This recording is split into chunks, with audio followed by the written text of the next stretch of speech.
Welcome back to the podcast, and this is our Sequester podcast, and you can now find us on Spotify and Stitcher as well as other platforms. But Q, how's it going? Going good. Started a new year. It's already off to a crazy start. That's for damn sure. This episode was also pretty crazy. I thought it was a very eventful episode, possibly the most eventful episode. Agreed. How many episodes are left of the season? I have no idea. Well, we will go ahead and start with Jacob coming back from winning and getting himself a battle pass. Spencer not getting anything once again. Jacob's already playing a pretty damn good game and now he has a battle pass, so I mean, thoughts?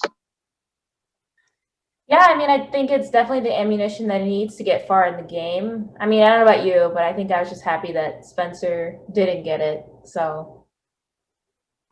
He needs the battle pass because he keeps getting put into them, but yeah, I agree. I was also glad he didn't get it.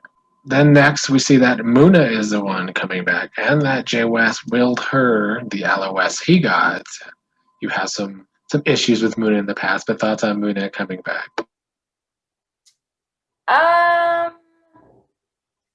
I do think out of the people that were on the jury, Muna was definitely the most likely to shake things up in the game. I don't really know what Shireen would have done.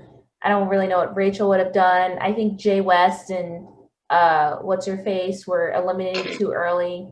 Yeah, who cares? They were eliminated too early in the game to really, come back and have a meaningful impact. So I think she was probably the most, exciting choice. But I do wish these players would stop acting like, it was their own merits that got them back in the game. Like, it was purely chance. Like, you popped balloons, nobody needs to check the street twice when they say, Muna, okay, because you popped a balloon, please relax. She's kind of being Spencer number 2 out here with these challenges, acting like, it was her own merits that got her in. That's all I'm saying. Yeah, that was definitely a crapshoot. Agreed. And I agree. I do think either Muna and maybe I think Shireen would have actually maybe stirred things up herself. How though? Like with who? I mean, with the same way Muna. I mean, Muna doesn't have many allies either. Yeah, I guess that's true. And Shireen is also like the most recent elimination. What did you think about Jay West yielding over his LOS? I mean, I feel like it's the best thing to do. I feel like production did that on purpose because, I mean, if you're coming back into the game, sometimes you might need a advantage to help you. I guess what would have been the alternative? Was it that he could have sent it to someone or would it have just gone back into the game? He could have sent it to somebody. He sent it to Muna. But, I mean, he was also early. Who else would he send it to? Yeah, that's true. But I think it was the right decision. Yeah. I mean, Muna's in good shape now. She doesn't have any allies, so I'm glad she's got a little bit of protection. So Muna comes back in with a plan, and there's another twist that they're going to, she has to match people up this round, and the 2 players that are matched that get voted in have to go against each other. She's targeting Spencer, of course, and also Brand because of the past. So, I mean, thoughts on her putting those 2 together? Yeah, I think we all knew how that was going to go. Like, the minute they said people were tethered together, I was like, well, Brent's fucked. Because, at this point, they're the best 2, You either get rid of Spencer, which is the dream, or you still get someone that's, perceivably obnoxious in the game. You get rid of them. So totally wasn't surprised by that choice, and it was a good choice to make. Now, I actually forgot to ask at the beginning, but who went up for you in this episode? I was waiting for that. I never am prepared for it, and the one day I was prepared, you didn't ask.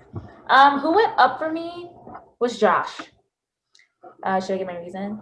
The reason being, I just love how Josh is playing right now. He did exactly what I wanted him to do, which is he came back in and he kind of went undercover again. Like, he's not on anyone's radar. Well, maybe towards the end of the episode, he kind of is again. But I also think everyone's so paranoid that like everyone's just on everyone's radar.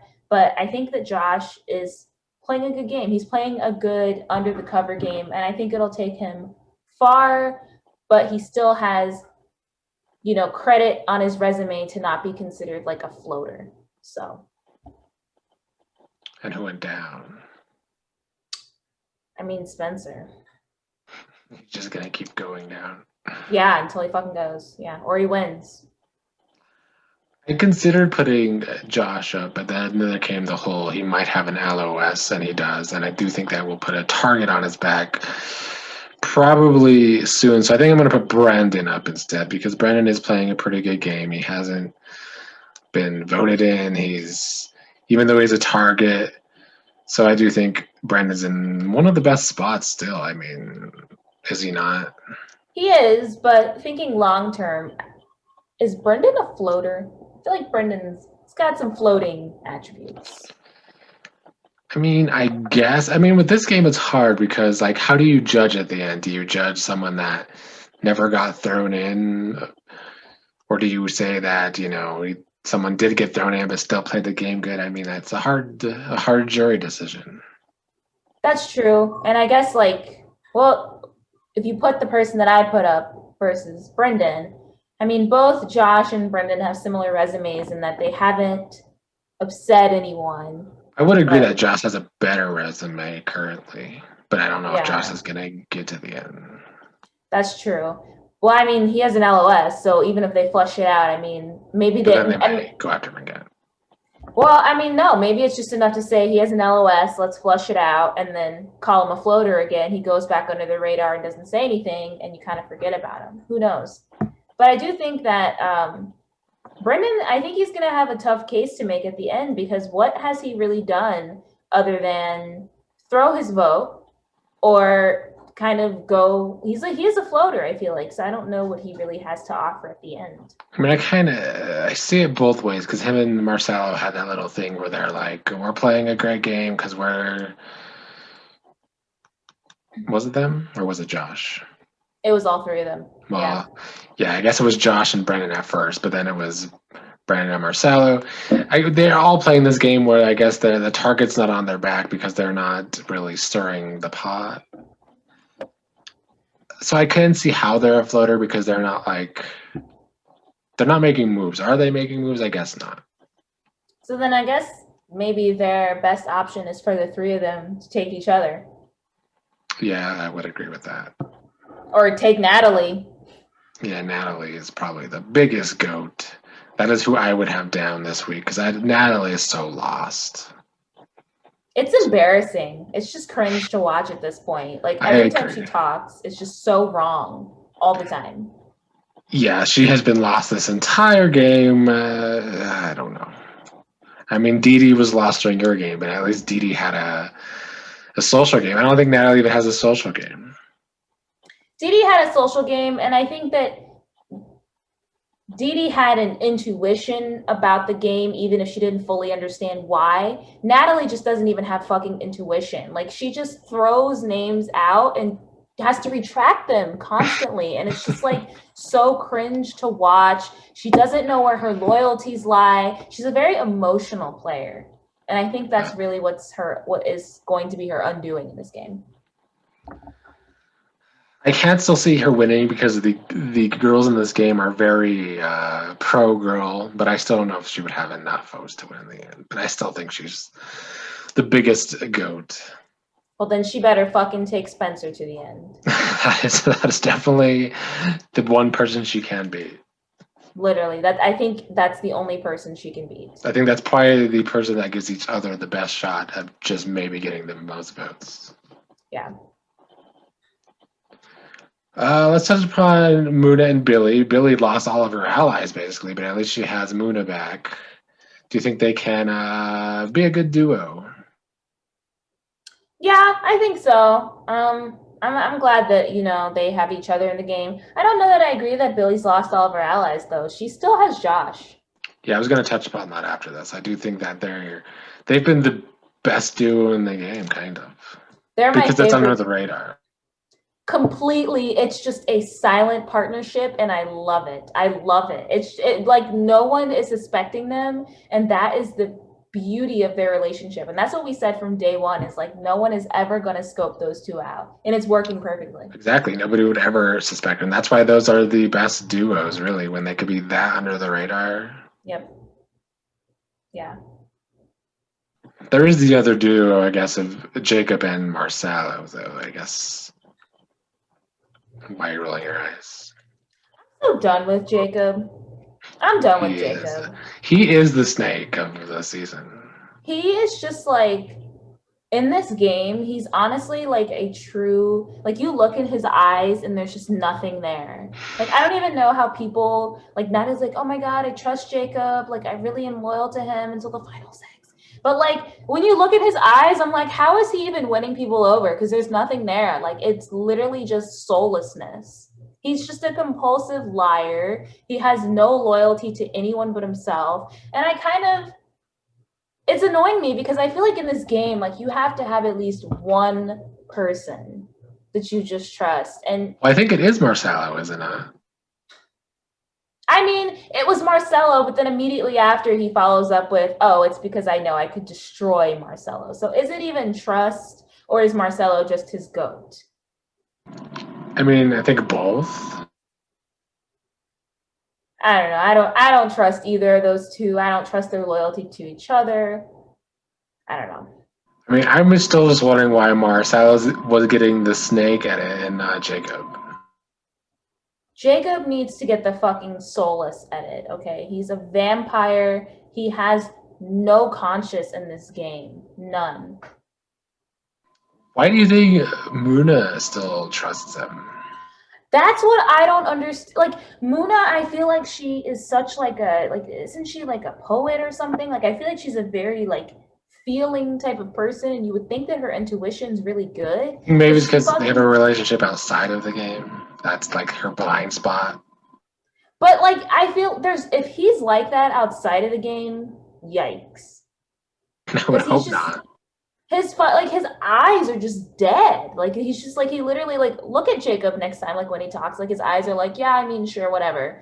So you're definitely my ride or die. Like this is what we're gonna do. And like he's just speaking monotone. His eyes are dead, and Muna's just lapping that shit up. And I'm like, aren't you supposed to be like super deep and connected and spiritual? Like you don't sense this bullshit. I'm actually kind of disappointed in Muna. I am, because like I can't believe she doesn't see through that. Yeah, but I was seeing some possible foreshadowing where he's talking about how like he wants to orchestrate her demise, but she has an LOS, so that could definitely backfire and finally get Muna to see the light. Maybe, yeah.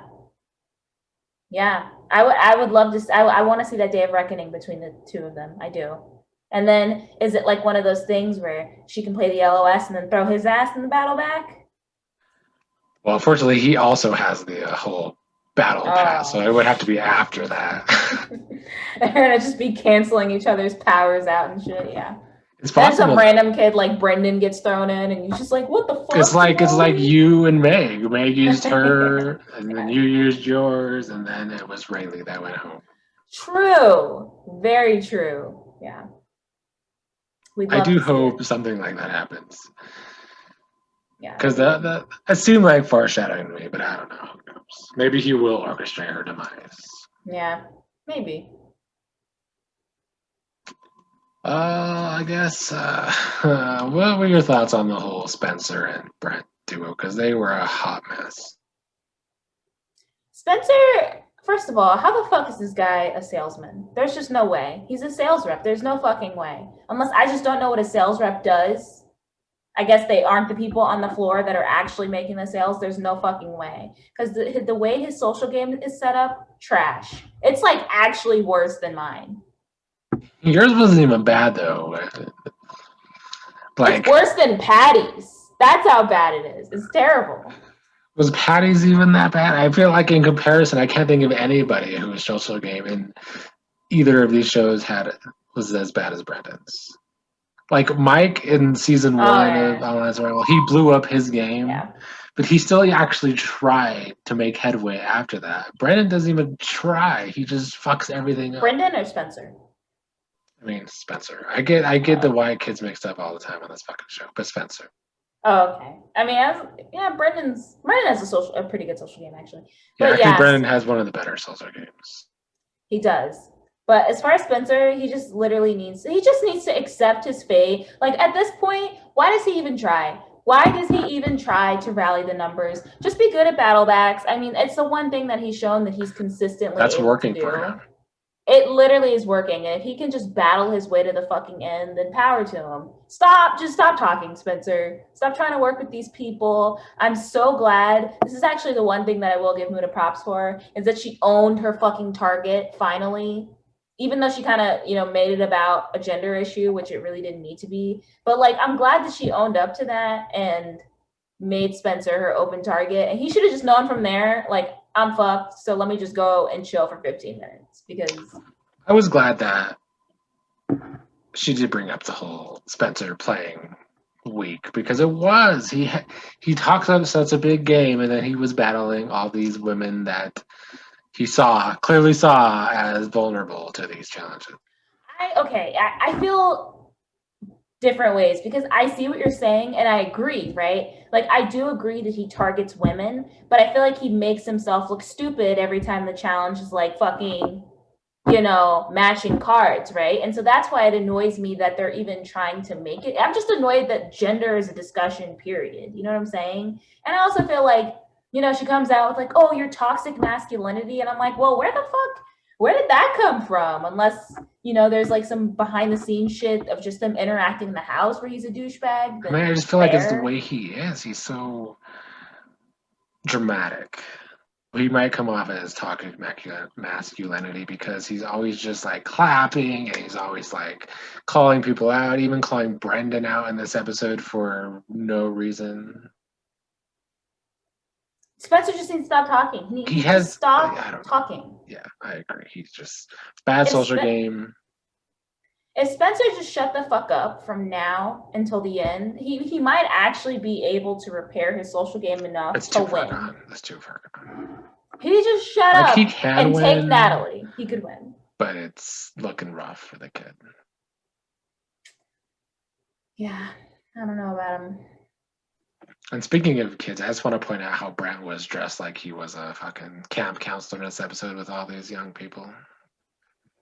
Oh, with his tucked in shirt? Yeah, with the shorts. Yeah. Well, he's 45. He practically is a goddamn camp counselor with all these fucking kids. Some of them are young enough to be his kids, aren't they? I mean, yeah, probably.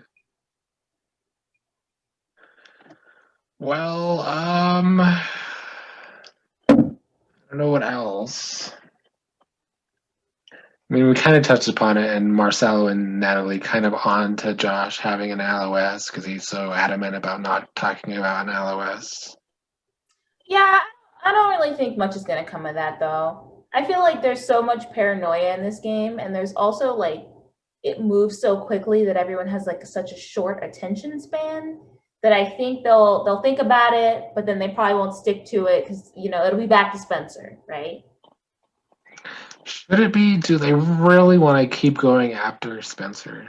I mean, at this point, somebody's got to wake the fuck up and realize that he's the best person to take to the end. Exactly. I mean, I think at this point that should just be the next strategy because clearly you're not getting him out in these fucking challenges. And dare I say it, in light of today's climate, Spencer is actually deplorable. He's deplorable. He is. He's not going to win. He's unless the jury just literally respects the fact that he defied every odd. I can't see it happening. I cannot even see. I don't know if there's a speech with this, but I can't see. I can see Spencer's speech even getting him less votes. That's how bad a social game is. Yeah, I agree. Speaking of speeches, would you like to talk about Brent's speech? I would love to talk about Brent's speech. I thought it was a beautiful speech. I don't know why Jacob was hating on his standing ovation. I thought it was deserved and earned. First of all, Brent, we were all rooting for you to fucking win, okay? Like, if ever there was a time that we needed Brent to pull through, it was this episode. But I also I saw no lies. I heard no lies in anything that he said because who the fuck is checking for Brendan in this show? True. No one. If there's anyone that I'm gonna go follow on Twitter or Instagram, I promise you it's not Brendan and it's not Natalie. So he's not wrong in anything that he said. I agree. He was right. I do think he was. He has a following. He has a podcast. So I mean, he was not lying. But doesn't Rob have the podcast? well, yeah, Rob has the podcast, but he's part of it. Yeah. But if he would have came back, I feel like during that speech, he lost most votes he would have had because he's like undermining everybody else's games or just status of being there. Well, he's not doing that. He's undermining their star power. No, he was undermining their entire point of being there. No, how? Their point to be there is to win. He's just saying that none of them are stars. None of them are interesting. But still, that's not winning you votes. Because he even talked about when he started the speech, he's talking to the jury, and this is the speech he's giving. You're not as big as a star as me. What? I didn't take it like that because, in all seriousness, and I actually can genuinely identify with Brent when he says that. Because when I played, for me, it was about maximum entertainment. Let's make this as messy as possible. Because he's right. Views to the show benefit all of them. And I mean, you have players like Muna and Jacob that people are going to for sure tune in for. And I'm not entirely familiar with, everyone's Sequester pass, but I promise you no one's tuning in for Brendan. No one's doing it. No one. Maybe they'll tune in for Katie, but they'll stay for Brent. So he's actually right. Brent brought the mess and he brought entertainment. So he was definitely right with what he was saying. I just thought for his own game at the time, it was a bit much. Maybe that's because he knew deep down that he wasn't going to win.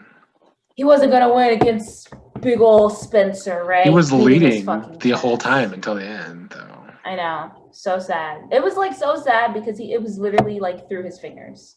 It was his to win. It was. And have you noticed that happens a lot with Spencer? He picks up in the end when he needs to. He does. Just crushes everyone's dreams. Anything I didn't touch upon? We kind of got through this fast, but... Let's see. I had a lot that I wanted to talk about. I guess we all kind of talked about it, which was so glad Spencer didn't get the pass. I just said Natalie is an idiot. What's her long game? She doesn't have Jacob and Muna are done, I guess. I said Josh is doing exactly what I said he should. Then I think I called Natalie an idiot again. I literally called her an idiot twice. Oh, Billy just on this whole I'm loyal spiel. This whole thing she's going around saying. I don't know how I feel about it. That's her game, to act like she's loyal with people. Why not? But she's really, I think she's at the point where she believes it. I'm like, Billy. I mean, no. I think she is loyal to Josh. I think the two people she's loyal to now that's left in the game is Josh and Muna, for sure. Okay, so when Billy says that, the editors need to edit in a little asterisk, ting, to Josh and Muna, because Billy is not loyal. It kind of irks me when she says that, because it's honestly, just own up to your game of having the best social game, because you're not loyal, sis. You're not. You throw That's your a part votes. of her social game is that people trust her and believe her. She's true, a way better liar than Jacob. That's what it is. Billy is actually just kind of verging into that sociopath of you are just really, or maybe narcissistic of wow, you really believe that you're the offended party in this because somebody suggested that you weren't loyal because you aren't. And she's really just trying to go and recover her. I think you might know your plot problem. Are you seeing a bit of Dot in Billy? There you go. I don't like that shit. Okay, your actions speak louder than your words, sis. And I'm sorry, Billy. I'm rooting for you, but you are not loyal. Oh, also. I mean, though, but how has she been disloyal? To me, it's the same shit with Dot because throwing your But Dot votes. was actually no. But Well, you asked me a question. So yeah, let but me you're answer. comparing her to Dot. But go Well, ahead. you compared her to Dot. So I'm just going to finish the analogy. Billy throws votes. And to me, throwing a vote is just as bad as voting for someone because it doesn't help the person that you are loyal to, allegedly, right? Just as in the same vein, not sending Alex to exile. Okay, he didn't necessarily say vote Alex out, but he didn't take that opportunity to save him when he could have. Ergo, you're fake as fuck, Billy, and you're not loyal. But Dot was also blatantly loyal to somebody else and not loyal to people he was saying he was loyal to. But Billy throwing votes, I don't think that's the same. I don't see it the same. I think it's the same in the sense that they both just have their hands in too many goddamn pots, and you have to draw a line somewhere.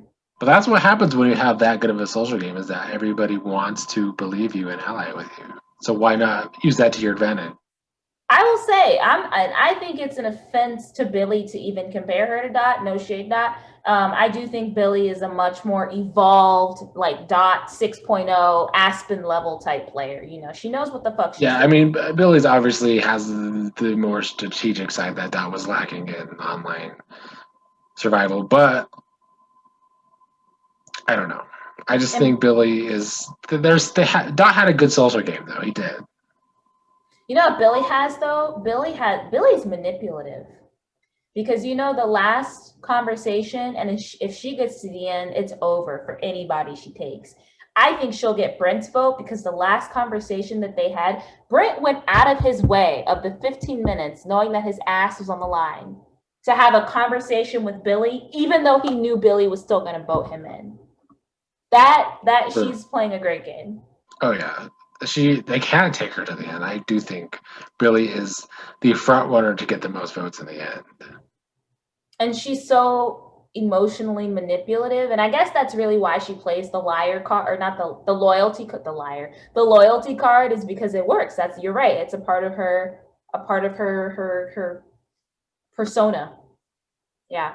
But I mean, I guess Jacob does that too. Jacob could have votes in the end, even though you think he's dead in the eyes. So for some reason, it's working.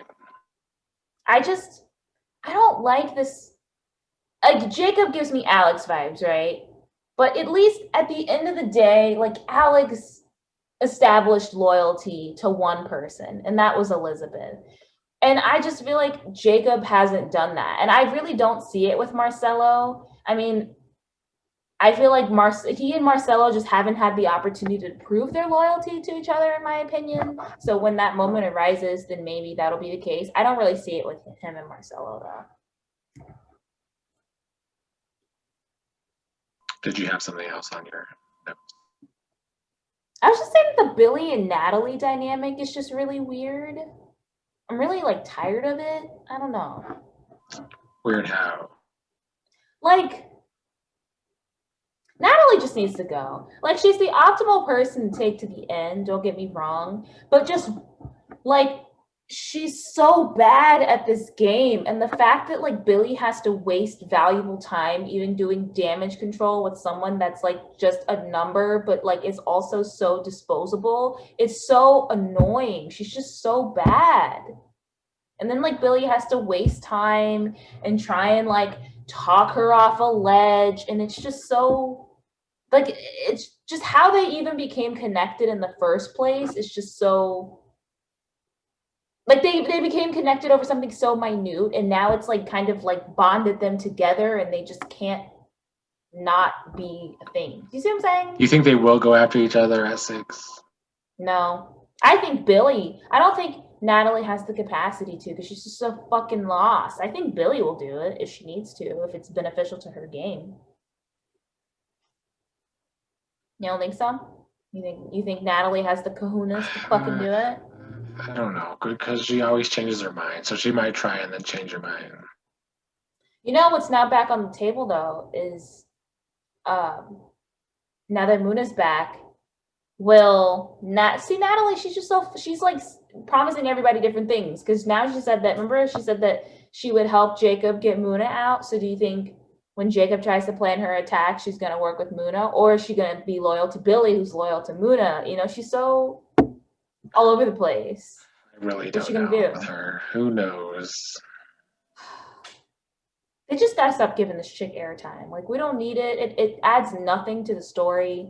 I'm sorry, Natalie. No, just I no. mean, I hate to keep comparing this to your season of Online Survival, but maybe you see some Hassan and Natalie. No, I don't see any Hassan and Natalie. No, I kind of do. That is doing a major discredit to Hassan's game. How? Hassan was also lost in the merge. Hassan fucked up one time when he pulled that bullshit lie about who he voted for. That was towards the very end. But other than that, Hassan really just kind of did as he was told. Well, I mean, that's because Hassan didn't really put himself out there, but he did also was just going with what people told him and not actually, trying to figure out his own game. Right, but I think Natalie is trying to figure out her own game and doing it poorly, and just like has all these like weird loyalties that don't make any sense. And also, like, Natalie's way too emotional to be like Hassan. Hassan don't give a fuck. How could those two ever be compared? No. I guess that's true. Any other thoughts? I guess I will say for Natalie, I would like to see her back on a second season. I would. I want her to see. I hope she's watching herself now, and she's like watching this air every Sunday, and she's just so disgusted with how she played this game that it lights a fire in her to do better. So Natalie season 2, I'm rooting for you, girl, because she really played herself this season. One more thing I did want to mention, and as snaky as Jacob is, but he is playing the best strategic game because he even has Spencer believing that, the one person Spencer seems to trust. Even though he's very good at saying, "Hey man, it's me or you. I have to do this because like what's my alternative?" Yeah. I think the only people that can give each other a run for their money in this game are Billy and Jacob. Yeah. I mean, there's a couple of dark horses like Josh, maybe even Brendan, but everybody else, I don't know if they have the resume right now to win in the end. I don't see Brendan as being a dark horse at all, but I think he can be. I don't think Brendan is strategic enough. I disagree. I think the strategy is there. He's just not very aggressive about it. I feel like the strategy is there within a group dynamic, but can Brendan initiate something to get it done? I mean, that's what we'll have to find out. Which is why I feel like he's just a floater, because he is good in a group dynamic of, oh yeah, like adding his opinions, but I don't think Brendan has like you said, he's not forceful enough to initiate anything on his own. So yeah. Well, any prediction you would like to make? Oh, I wish we knew these challenges going into it. I know. I mean, fuck it. Let's predict. Maybe if I say it, it'll happen, even though it's already been filmed. Let's predict Spencer goes. You know what? Scratch that. Scratch it off the record. Somebody's going to wake up and realize, and maybe it's Jacob. They're going to realize, I want to keep Spencer because he's so #deplorable that he's their best chance to win. Like somebody has to. How many times can you go after the same person and it not work and you not want to switch something up? I believe that's 4 times, right? I guess. I mean, I can see why certain people will keep going that direction, but because he's an easy target. What about you? Any predictions? That was going to be my prediction as well. That somebody, maybe not specifically Jacob, but that people are going to see that maybe Spencer is the one to beat in the end, even though it's probably actually also Natalie. To beat? Oh, okay. Sorry, I misinterpreted that. Yeah, I agree. I feel like it has to be, though. It has to be either Jacob, Josh, or maybe Marcelo, because I feel like they're the most strategic. Muna's strategic too, but I think Muna is so blinded by her toxic masculinity issue with Spencer that she'll never come to that conclusion. But I think someone like Josh will be like, hey. Yeah, but I mean, I think Billy would too. But Billy's so tight with Muna. She's not going to do that. I don't see it. I mean, I guess, but I mean, does Muna really have the numbers right now? She just came back. That's true. I mean, I don't know. I could see it either way. I'd rather Spencer go or Natalie, but I don't think it's going to happen. At least not in the next episode. Well then, shit. Who's it? It's gonna be. You know what? I predict next week is gonna be collateral damage. It's gonna be somebody that no one intended to get hurt, like Marcelo or Brendan. That whole three, they're gonna get broken up. Yeah, I could see that happening. But like the target's gonna be like Muna or Jacob, and somehow in the crossfire it's Marcelo or some shit. So, or Brendan. I mean, Brendan is a target. People have talked about it. They just haven't really made a move on him for whatever reason. It also makes no sense though, because we've seen Brendan demonstrate his prowess in no capacity, so we actually have no idea how he competes. Are we just assuming that all lanky white males are going to? That seems to be the assumption, I guess. Got it. You mean these shows have set precedents of having a bunch of white people, so you know. I think I could destroy all of them in a battle back. You think it would have been Spencer in that one? Absolutely. Absolutely. Yeah. Yes, Spencer. I would have beat you. Sequester, put me on. Consider this my official audition. I would have beat Spencer in that goddamn planks contest. Yes, I would have. Well, on that note, that's all I have for you in this week's Sequester podcast. We will see you again next week.